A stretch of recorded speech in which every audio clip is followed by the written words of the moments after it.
Good morning, good afternoon, and good evening, whatever time of the day this video finds you. First and foremost, I'd just like to wish that you, your family, your loved ones are all safe and healthy and taking all the necessary precautions that you need to continue to stay that way. 2020 has been a trying time, but hopefully sooner rather than later we'll all be back together again and we'll get through this period. So with that, welcome to the Community Awareness Series, CAS, of the Jersey City Free Public Library, to our annual Kwanzaa celebration. This is something that we've been celebrating, commemorating pretty much since the beginning of CAS back in 1977, which marks this as the oldest and longest running Kwanzaa celebration in Jersey City and in Hudson County. The only difference is with everything going on, we're doing things a little bit different this year. Typically, we would all be here together as a community, celebrating and commemorating here in the auditorium of Miller Branch. And we would have the ancestral remembrance, the candle lighting, and the African dance and drummers, and all of us here together celebrating. I'd like to get into a little bit of the history of Kwanzaa very briefly. Kwanzaa is a cultural, non-political, non-religious, non-heroic celebration by African Americans from December 26th to January 1st every year. It was created in 1966 by Dr. Maulana Karenga. Although it was inspired by African customs such as the harvest, the celebration did not originate in Africa. In order to specify its American origin, the extra A at the end of Kwanzaa differentiates it from the Kiswahili term meaning first fruits. In celebrating Kwanzaa, it was Dr. Karenga's vision to promote the acceptance of self, community, and heritage by Kwanzaa celebrants. He established the principles, its innate human attributes that underlie this celebration, as well as symbols to be incorporated in its conduct. Although these principles should obtain all year, each is emphasized during a day during the celebration. So there are 7 principles to Kwanzaa from December 26th to January 1st, and they are Umoja, which is unity, Kujichagulia, which is self-determination, Ujima, which is collective work and responsibility, Ujama, cooperative economics, Nia, purpose, Kuumba, creativity, and Imani, faith. So I believe this program is airing on December 29th, so that puts us at Ujama. The greeting typically in Kwanzaa, or during Kwanzaa, is when you see a family, a friend, a loved one, even a stranger, you say to them, Habari Gani, and you respond with the principle of that day. So if this is December 29th that we're all celebrating this here together, Habari Gani, and you would respond with Ujama. So with that, we're going to get into the program. Thank you for joining us. And again, stay safe and healthy. Let's enjoy. Thank you.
every voice and sing to the word that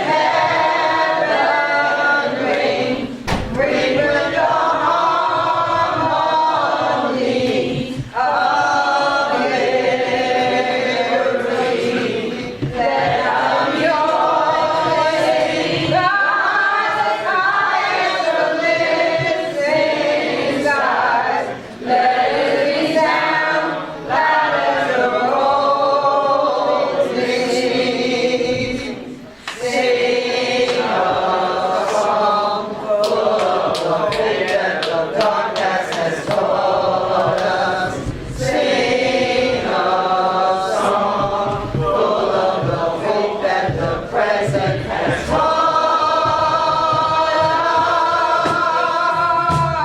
Facing the rising sun, follow you taking on.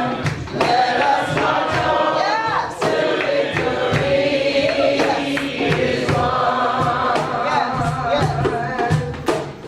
Sing a song full of the faith that the darkness has taught us. Sing a song full of the hope that the present has taught us.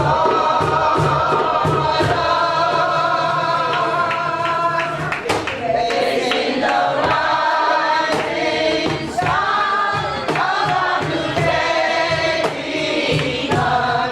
Let us march on till victory is won.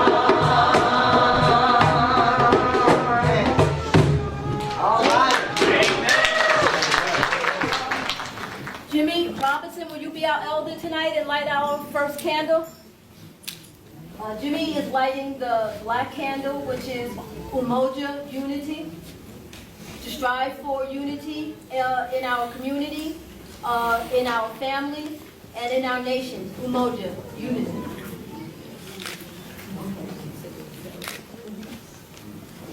Okay, so our next principle is Kuji Chakalia, self-determination. Today's date, December 27th.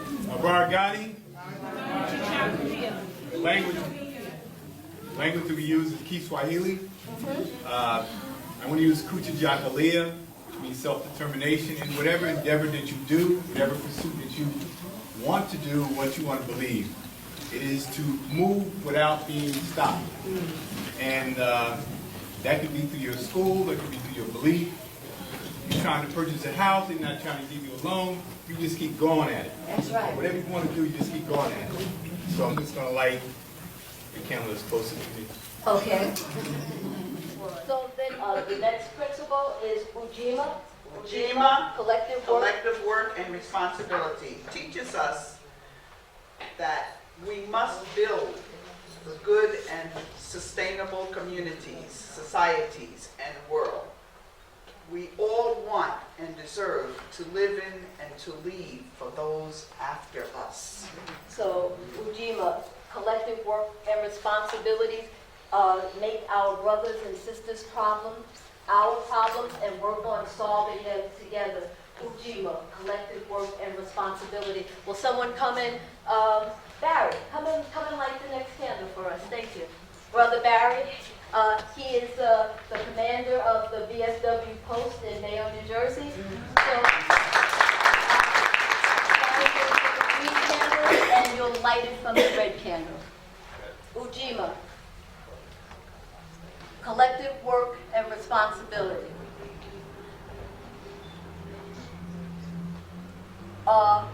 Ujama, our next principle, cooperative economics, Ujama. Ujama reaffirms the ethics of the harvest, shared work, and shared wealth. So kind of another way of putting it would be to build and maintain our own stores, shops, and businesses, and work and profit from them together in the community. Ujama, cooperative economics, Ujama. Come on up. So you're going to take the red candle and light light it from the green candle, Ujama. Take the red candle and light it from the green candle. Each candle should light the next candle. The black candle light is the first one we light, and then from that one, the people, faith. Every candle is lit.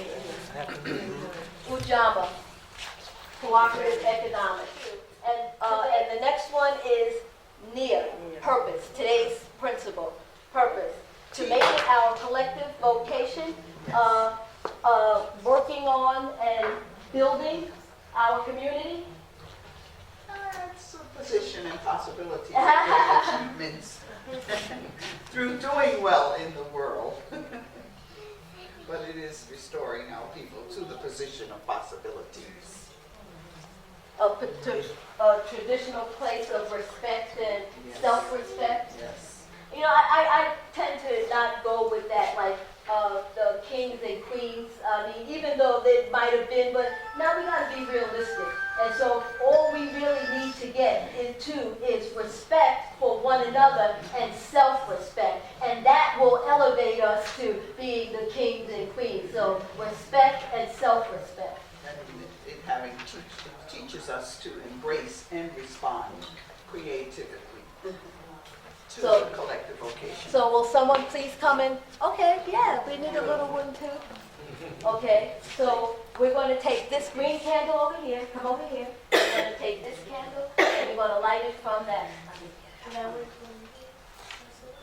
You're going to light it from that one. Right.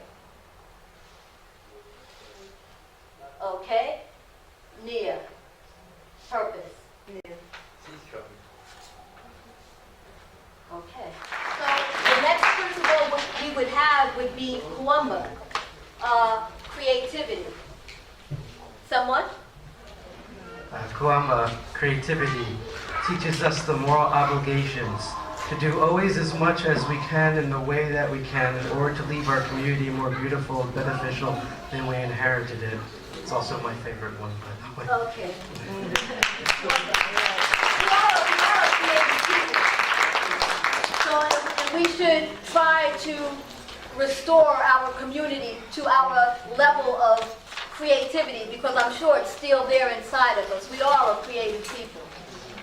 So, and I'm going to ask Brother Guzman to come and read the last principle for us. Amani.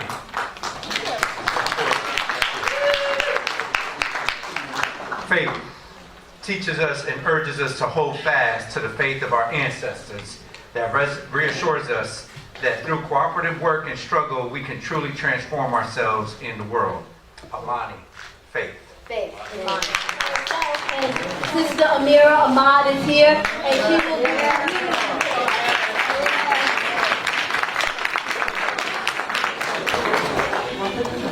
Peace, blessings.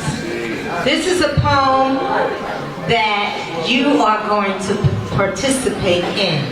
So when I point to you, all you have to do is say community or either unity.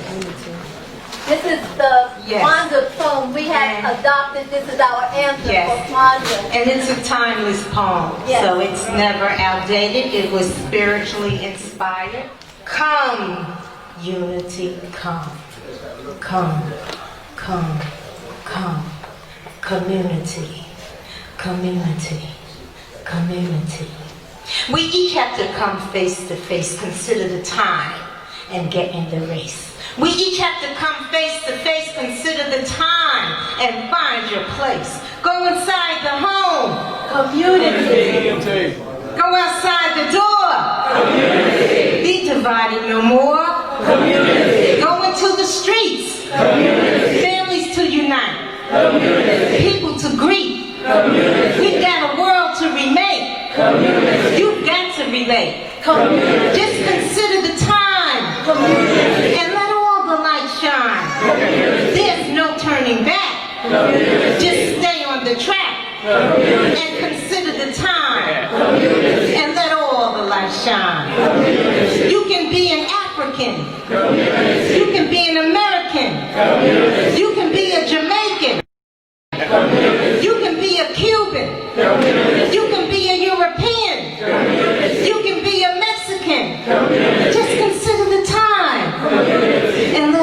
the light shine. Unity, community, unity, community, community, unity, unity, community, community, community, unity.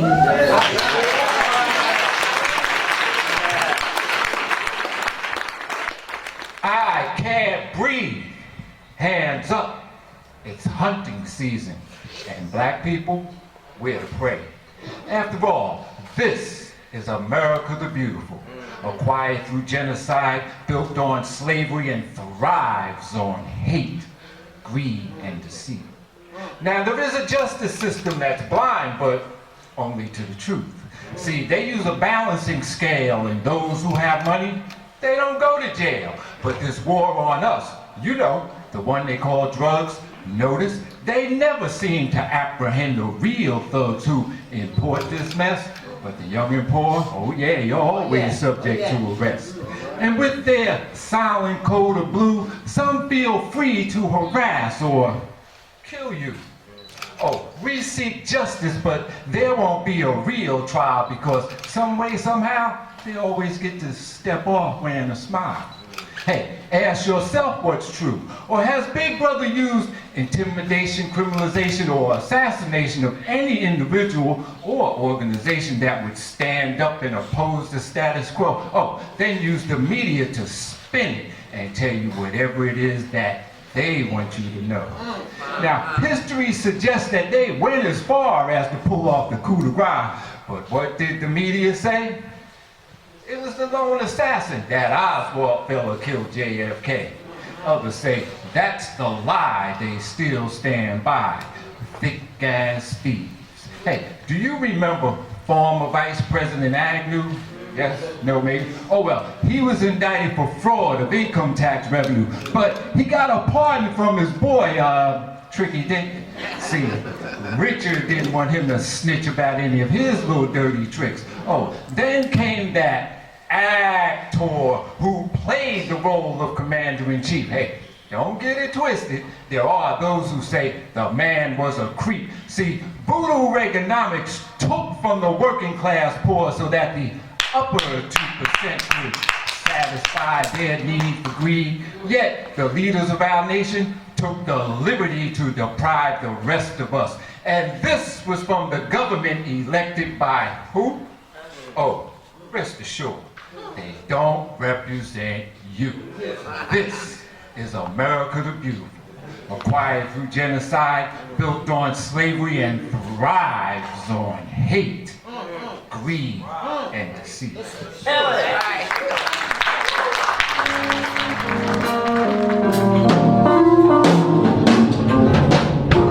I pray for you. Pray for me.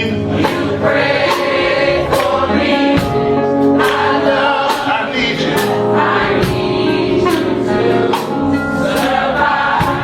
I won't harm you with words from my mouth. I love you.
Mayor Steve Fulop in the back.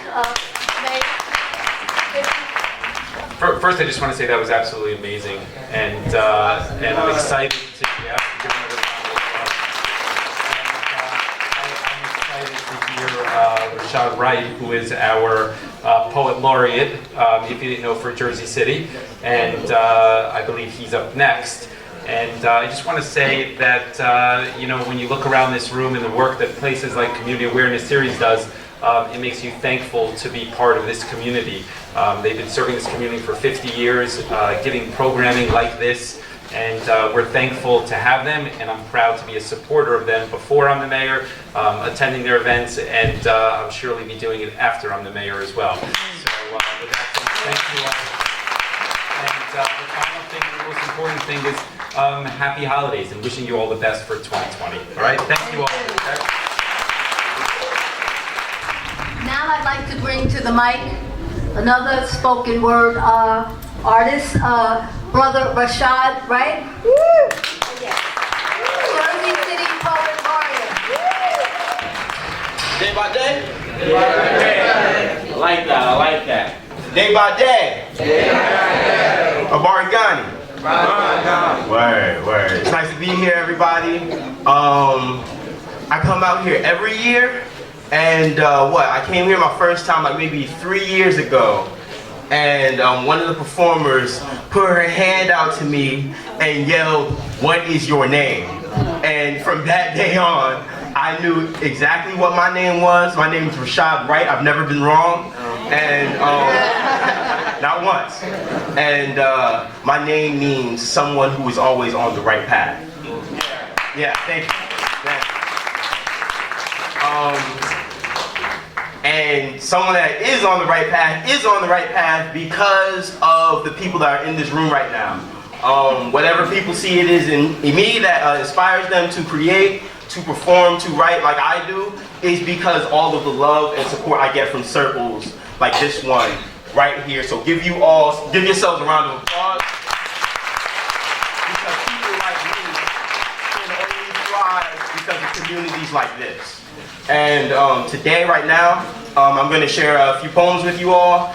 This first poem I'm going to share with you is something that's meant to be read with two people. My teammate wrote this with me. I was her mentor. We coached and we were on the same team. And now we perform together. But she had to move out of Jersey City for financial reasons. But I'm going to pay homage to her and the work we created together. Day by day. Y'all better say that like we in Jersey City. That sounded like Bayonne. I said day by day. And y'all better not forget. I heard someone with a little gusto over there. In their voice. I like that. But this piece is called Where I'm From. I don't mean to brag, but when I get into conversations with strangers, they're amazed by my accomplishments. I catch them falling deeper and deeper in my words, and then I'm asked where I'm from. And when I tell them that Jersey City, New Jersey is home, I get the drop jaws, the no ways, the are you shores, almost as if they never expected greatness to sprout from the blood-stained concrete. People seem to think that there is no God here, but we got more churches than liquor stores. These streets got more prayer than the saints know what to do with. Got nappy haloed angels with more gospel than the vocal cords of choirs could ever capture. Got believers finding baptism in rust-ransacked backboards with run-ransacked rims. Got corner stores on West Side that could put the Holy Spirit into an egg, bacon, and cheese sandwich. So yes, I am from Jersey City. We call it Chilltown. I was born amongst future chalk outlines and shell casings. Yes, I know the men on the headlines. The ones who were at the wrong place at the wrong time. They were more than just coffins. They were my classmates, my family, my friends. They've all left legacies. I remember my mother made a project apartment building on Duncan Avenue into a makeshift promised land. My grandmother could turn water into whiskey. My cousin on Union Street got baptized in basketball shorts and a dirty white t-shirt. And all us kids on Iggy Avenue clenched whatever salvation we could hold into our fists and swung. I come from community. And you may call it the ghetto, but our voices sound like choir. They call the old withered people on the corners crackheads, while we call them by their names, call them Carla, William, Ben. We call them family growing up. They made sure we weren't causing trouble. The people on my block were the best at playing telephone. So whenever you messed up, everybody on the block knew exactly who said whatever before you even set foot in that house. So yes, that city has molded me into this success story. I am an artist, a coach, a painter, a lifeguard, a musician, a soldier, a champion. I am a role model. I am more than the stereotype you've come to know. I am Jersey City, one of the most diverse cities in the country. A home to Cool in the Game, Michelle Rodriguez, Frank Sinatra, Queen Latifah, Joe Budden, all constellations that have been shot from the same ground we call home. So I dare you to say that there is no God here. We are the hidden treasures buried underneath the negative headlines. To find us, all you have to do is dig a little deeper than the news does. This is Jersey City, home of the Tipsy Electric Slide, land of the cookout. Jersey City, the diamond and the rock. Jersey City, the hole and the wall. Jersey City. Oh yeah. The city of champs.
I'm sorry.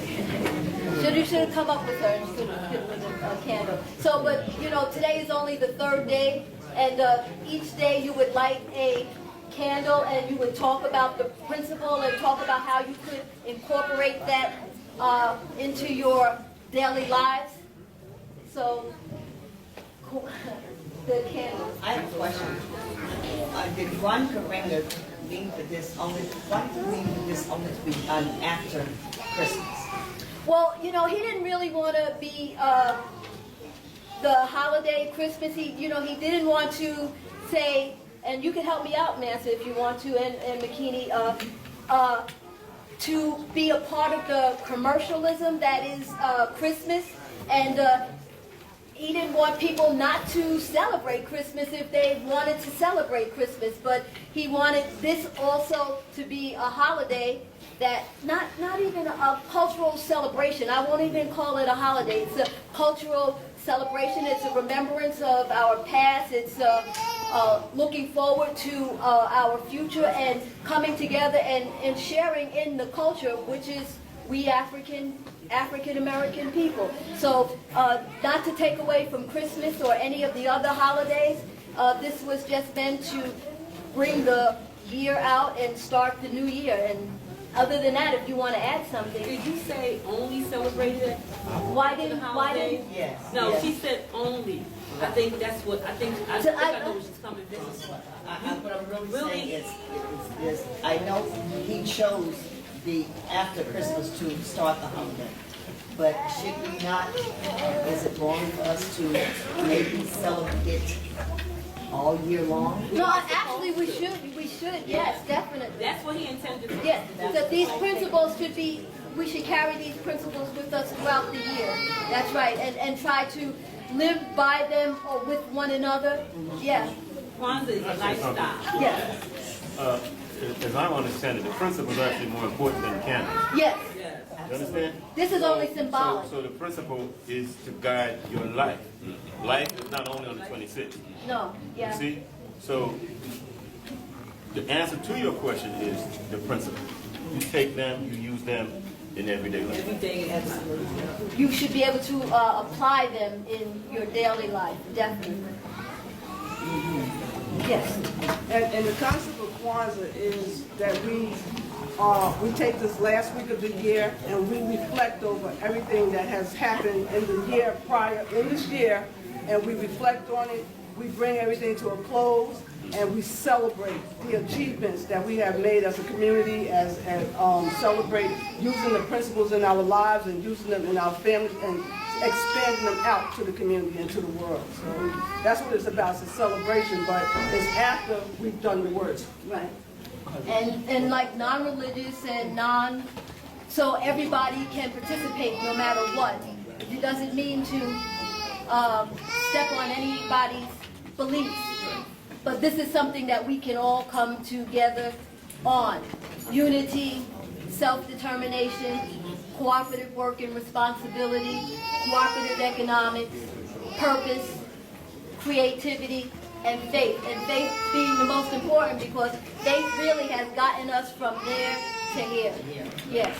Okay, so the ceremony is very simple. Like I said, on your table should be all of the things that are indicative of us. I have greens, I have bananas, I have squash, I have sweet potatoes, so turnips, all of these things are fruits and vegetables. I have nuts, and this would be a Kwanzaa setup. It could be as little as just the kinara and the candles or as elaborate as you want it to be. It doesn't negate or take away from the 7 principles and lighting the candles, and those principles should be guiding us through our year, the next 365 days of the year until we're here together again lighting those candles. So we should be using those principles, talking about those principles, internalizing those principles, and seeing how we can work those principles into our daily lives because they're powerful. That's right.